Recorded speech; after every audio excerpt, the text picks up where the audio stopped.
இன்றைக்கான வீடியோவில் என்ன நடக்குன்னு சொல்லிட்டு பார்க்கலாம். வீடியோக்குள்ளே போகிறதுக்கு முன்னாடி நம்ம சேனலை சப்ஸ்கிரைப் பண்ணிவிட்டு பக்கத்தில் இருக்க லைக் பட்டனை தட்டி விட்டுருங்க. வீடியோ வந்துட்டு செம்ம மாசாக இருக்குது.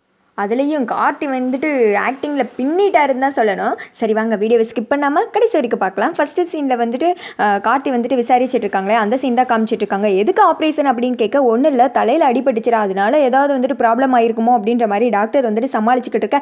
அதுக்காக கார்டியன் யாரும் இல்லாமல் நீங்களே ஆப்ரேஷன் பண்ணிடுவீங்களா, என்ன பண்ணிட்டு இருக்கீங்க நீங்கள் அப்படின்னு சொல்லிட்டு கார்த்தி வந்துட்டு கோவப்பட்டு பேசுகிறாங்க. இல்லை ஆட்டோக்காரை தவிர வேறு யாருமே வந்துட்டு வரவே இல்லை, அதனால தான் நாங்களாம் வந்துட்டு எதுவும் இருக்குமோ அப்படின்னு ஒரு பயத்தில் தான். ஆனால் இப்போ வந்துட்டு ஒன்றும் கிடையாது, அவங்க சும்மா உள்ள மயக்கத்தில் இருக்காங்க வாங்க அப்படின்னு சொல்லிட்டு உள்ளே கூட்டு போகிறாங்க. கார்த்தி பார்க்குறாங்க, பார்த்தா அங்கே அபிராமி இல்லை. ஐயோ இங்கே தான் தாங்க, எங்கே போனாங்கன்னு தெரியல அப்படின்னு சொல்லிட்டு பக்கத்தில் நர்ஸை பார்த்தா வந்துட்டு மயக்கம் போட்டு விழுந்திருக்காங்க. தண்ணியெல்லாம் தெளிப்பி எழுச்சி விட்டா எங்கே இங்கே இருந்தவங்க அப்படின்ற மாதிரி கேட்க, திடீர்னு 4-5 பேர் என் முகத்தில் வந்துட்டு கட்சி வச்சு அமைக்கிட்டாங்க, எனக்கு எதுவும் தெரியல அப்படின்ற மாதிரி பேசிகிட்டு இருக்கேன். என்னங்க நடக்குதுங்க அப்படின்னு சொல்லிட்டு கார்த்தி குழப்பத்தில் இருக்காங்க. அப்போ அந்த கிட்னி ஆப்ரேஷன் பண்ண வேண்டிய அவங்களோட பையனும் ஒய்ஃபும் வந்துட்டு உள்ளே வர்றாங்க.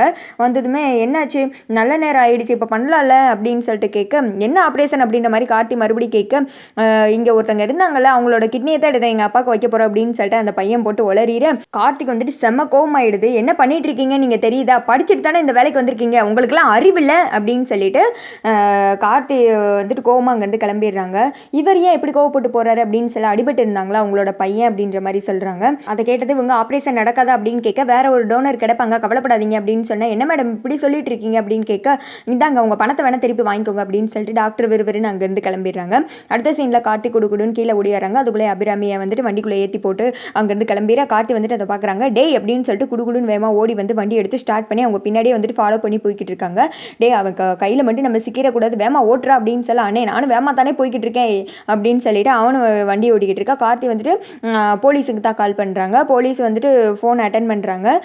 ஹலோ கார்த்தி அப்படின்னு சொல்ல, இந்த பக்கம் கார்த்தி பேசுகிறது அவர் கேட்கல, அவர் பேசுகிற கார்த்தி கேட்கல. மறுபடியும் ஃபோனை கட் பண்ண கார்த்திக் வந்துட்டு மறுபடியும் கால் பண்ணுறாங்க. என்ன கார்த்தி கால் பண்ணியிருந்தீங்க அப்படின்னு சொல்ல, நான் ஒரு ஆம்புலன்ஸ் வந்துட்டு சேஸ் பண்ணி போய்கிட்டு இருக்கேன் அப்படின்ற மாதிரி சொல்கிறாங்க. எதுக்கு அப்படின்னு கேட்க, அம்மாவை அதில் தான் கடத்தி கூட்டு போய்கிட்டு இருக்காங்க அப்படின்னு சொல்ல, என்ன கார்த்தி அம்மாவை அதில் தான் கடத்தி கூட்டு போகிறாங்களா, சரி சரி நான் பார்த்துக்கிறேன் அப்படின்னு சொல்லிட்டு ஃபோனை கட் பண்ணிடு. ரெண்டு பக்கமும் வந்துட்டு ஆம்புலன்ஸை தேடி தான் போய்கிட்டு இருக்காங்க. ஆம்புலன்ஸ் வந்துட்டு திடீர்னு ஒரு இடத்துல வந்துட்டு கட் ஆகுது, ஒரு குடோன் மாதிரி இருக்குது, அந்த இடத்துக்குள்ள நுழைஞ்சிருது. கார்த்தி வந்துட்டு அந்த இடத்த வந்துட்டு மிஸ் பண்ணிடுறாங்க. இவங்க ரைட் கட் பண்ணால் கார்த்தி வந்துட்டு லெஃப்ட் கட் பண்ணி கிளம்பிடுறாங்க. இவங்க வந்துட்டு உள்ளே வந்ததுமே ஐஸ்வர்யா கால் பண்ணுறாங்க. என்னாச்சு கார்த்தி கையில் சிக்கிட்டிங்களா எப்படி அப்படின்னு கேட்க, மேடம் அவன் வரதுக்கு முன்னாடி உங்கள் அம்மாவை தூக்கிட்டோம், ஆனால் வந்துட்டு எங்களை சேஸ் பண்ணி வந்தான், ஆனால் அவனை கட் பண்ணி நாங்கள் எப்படியோ எங்களுக்கு பக்கத்தில் இருந்த குடோனுக்கு வந்துட்டோம் மேடம் அப்படின்னு சொல்ல, வேணா நான் சொல்கிற மாதிரி ஒன்று பண்ணுங்க, இனிமேல் கார்த்தி கையில் நீங்கள் கிடச்சிங்கன்னா அவ்வளோதான், பேசாமல் எங்கள் அத்தையை அந்த இடத்துல விட்டுட்டு நீங்கள் எல்லோரும் ஓடி வருங்க அப்படின்னு சொல்ல, இல்லை மேடம் உங்கள் அத்தை எங்கள் முகத்தை பார்த்துட்டாங்க, எப்படினாலும் பிரச்சனை வரத்தான் போது, இந்த காரியத்தை நான் எப்படியாவது முடிச்சு காட்டுறேன், உங்கள் அத்தை இந்த இடத்துல நான் கொல்ல போகிறேன் அப்படின்னு சொல்ல, டே பிரச்சனையில் மாட்டிக்காதீங்க அப்படின்னு சொல்லிட்டு ஐஸ்வர்யா அந்த திக்கம் கத்த அவன் ஃபோனை கட் பண்ணிடுறான். கட் பண்ணிவிட்டு டேய் போய் பேசாமல் குளியை நோண்டுங்கடா அப்படின்னு சொல்லிட்டு அபிராமியை தூக்கி குளியை நோண்டுறதுக்காக போயிடறாங்க. இந்த திக்கம் எல்லாம் மாற்றி மாற்றி அபிராமியை தேடிட்டு இருக்காங்க. ஒரு பக்கம் போலீஸு ஒரு பக்கம் கார்த்தின்னு.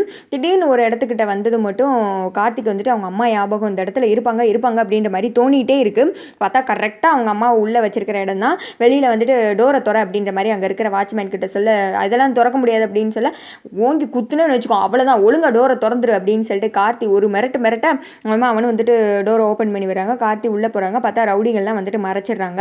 கார்த்திக்கும் ரவுடிக்கும் வந்துட்டு பயங்கரமான ஃபைட்டிங்லாம் ஓடிக்கிட்டு இருக்கு. அதே சமயத்தில் அந்த பக்கம் குழியை நோண்டிட்டு இருக்காங்க. நோண்டி அபிராமியும் உள்ளே வச்சிடுறாங்க. உள்ளே வச்சு மேலே மண்ணள்ளி போட்டுக்கிட்டு இருக்கிற மாதிரி காமிக்கிறாங்க. இந்த பக்கம் கார்த்தி ஃபைட் சீனை காமிக்கிறாங்க. பாவம் வந்துட்டு அபிராமியை ஃபுல்லாக வந்துட்டு மண்ணெல்லாம் மூடிடுறாங்க. டே இனிமேல் நம்ம இந்த இடத்துல இருந்தால் நமக்கு தான் ஆபத்து, பேசாமல் ஆளுக்கு ஒரு திக்கம் பிச்சு பிடுங்கி ஓடிருங்கடா அப்படின்னு சொல்லிட்டு அந்த ரவுடியும் அங்கே இருக்கிறவங்களை வந்துட்டு அப்படியே வந்துட்டு கழட்டி விட்டுறா. எல்லாருமே அங்கே அந்த தோணின இடத்துல தான் அந்த மம்பட்டி இந்த சட்டி எல்லாத்தையும் அதே இடத்துல போட்டுட்டு வெறுவெறுன்னு எல்லாருமே வந்துட்டு இடத்த காலி பண்ணிடுறாங்க. இந்த பக்கம் கார்த்தியை காமிச்சிட்டு இருக்காங்க. ஒவ்வொரு ஆளையும் அடித்து பின்னி தூள் கிளப்பிட்டு இருக்காங்க. கார்த்திக் ஃபுல்லாக அவங்க அம்மா ஞாபகம் தான் மைண்டில் வந்துட்டே இருக்குது. எல்லாரையும் அடித்து போட்டு தனியாக வர்றாங்க. அவங்க அம்மாவை தேடி பார்த்தா அந்த இடத்துல யாருமே இல்லை. சுற்றி முற்றி தேடி பார்க்குறாங்க. அதோட பார்த்தீங்கன்னா இந்த வீடியோ வந்துட்டு முடிஞ்சிடுது.